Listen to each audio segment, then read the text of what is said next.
Assalamualaikum warahmatullahi wabarakatuh. Perkenalkan, nama saya Sri Nur Hasana dari Prodi PGMI semester 4 Institut Miftahul Huda Subang. Di sini saya akan membuat video untuk memenuhi tugas UTS saya, yaitu membuat video presentasi tentang cara mengatasi kurangnya fokus belajar siswa dengan teori konstruktivisme. Masalah utama dalam studi kasus ini adalah kurang fokusnya siswa kelas 4 SD saat proses pembelajaran berlangsung. Guru mengamati bahwa siswa hanya antusias ketika kegiatan belajar melibatkan permainan edukatif atau tugas praktik. Hal ini menunjukkan bahwa metode pembelajaran yang digunakan belum mampu mempertahankan perhatian dan keterlibatan siswa secara optimal. Dengan kata lain, pendekatan pembelajaran yang terlalu teoritis atau pasif tidak sesuai dengan karakteristik dan kebutuhan belajar siswa pada usia tersebut. Nah, penting untuk mencari strategi yang dapat membantu siswa tetap fokus dan terlibat dalam pembelajaran serta memahami materi dengan lebih baik.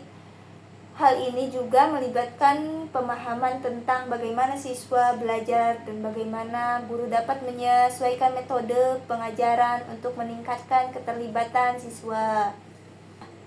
Nah, teori belajar konstruktivisme, teori belajar yang paling relevan dalam menangani kasus ini. Nah, khususnya pendekatan yang dikemukakan oleh Jean Piaget dan Lev Vygotsky.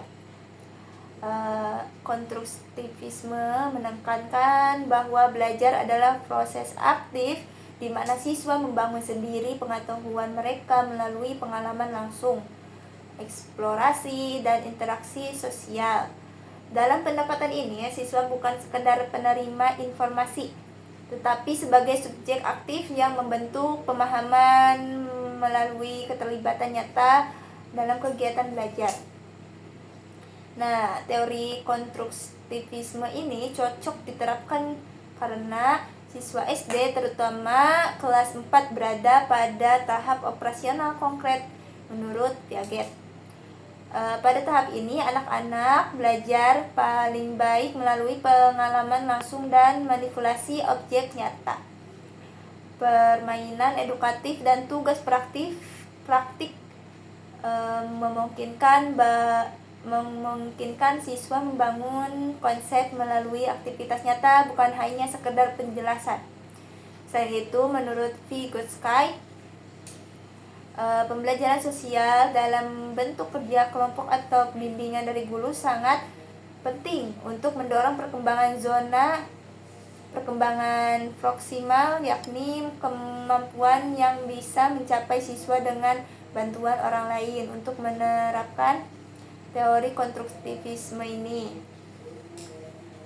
Guru dapat menggunakan pendekatan yang melibatkan siswa secara aktif dalam proses pembelajaran melalui kegiatan yang relevan dan menarik, seperti pertama, pemecahan masalah bersama guru.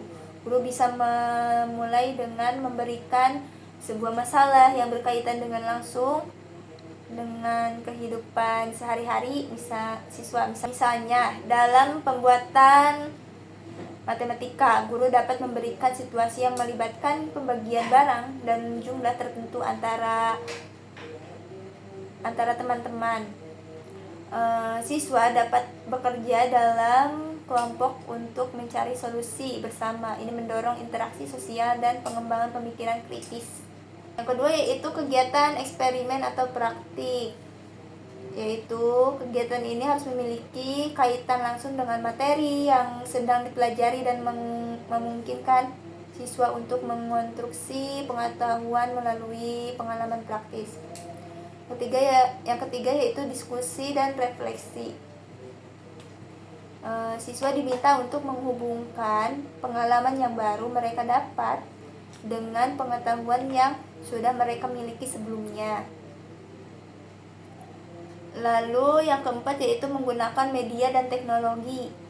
Guru bisa memanfaatkan teknologi seperti video edukasi atau aplikasi interaktif yang dapat membuat siswa lebih tertarik dan terlibat dalam materi pembelajaran. Media ini dapat memperkenalkan siswa pada cara-cara baru untuk belajar yang tentunya lebih menarik bagi mereka. Misalnya dalam pelajaran matematika mengenai pecahan, guru bisa mengajak siswa membuat pizza pecahan. Guru menyiapkan potongan kertas berbentuk lingkaran yang dibagi menjadi bagian-bagian pecahan 1/2, setengah, 1/2, 1/3, dan 1/4. Siswa diminta membuat pizza sesuai instruksi. Misalnya, buat pizza dengan 1/2 keju atau setengah keju, terus dan lain sebagainya. Aktivitas ini membuat siswa secara langsung memahami konsep pecahan melalui aktivitas konkret dan menyenangkan. Selanjutnya yaitu siswa dapat mendiskusikan hasil pekerjaannya dalam kelompok dan membandingkan hasilnya. Dengan strategi ini, fokus dan pemahaman siswa terhadap materi akan meningkatkan karena pembelajaran sesuai dengan cara belajar mereka. Nah, dari kasus ini saya belajar bahwa penting bagi seorang guru untuk menyesuaikan strategi mengajar dengan karakteristik dan kebutuhan siswa. Saya menyadari bahwa teori belajar ini bukanlah sekedar konsep akademik, tetapi alat praktis yang dapat membantu guru merancang pembelajaran yang bermakna. Nah, teori konstruktivisme ini membantu saya memahami bahwa siswa belajar lebih efektif ketika mereka aktif, terlibat, dan merasa pembelajaran itu relevan bagi mereka. Saya merasa terdorong untuk terus mencari pendekatan kreatif dan menyenangkan agar siswa tidak hanya belajar tetapi juga menikmati proses belajar itu sendiri. Teori ini juga membantu saya untuk melihat bahwa peran guru lebih dari sekedar menyampaikan materi, tetapi juga sebagai fasilitator yang mendampingi siswa dalam proses mereka membangun pengetahuan. Hal ini memberi saya perspektif baru tentang bagaimana seharusnya saya merancang pengalaman belajar yang tidak hanya mengandalkan teori, tetapi juga melibatkan keterampilan praktis dan kolaborasi antar siswa. Mungkin itu saja yang dapat saya sampaikan. Kurang lebihnya mohon maaf. Wabillahi taufiq wal hidayah. Wassalamualaikum warahmatullahi wabarakatuh.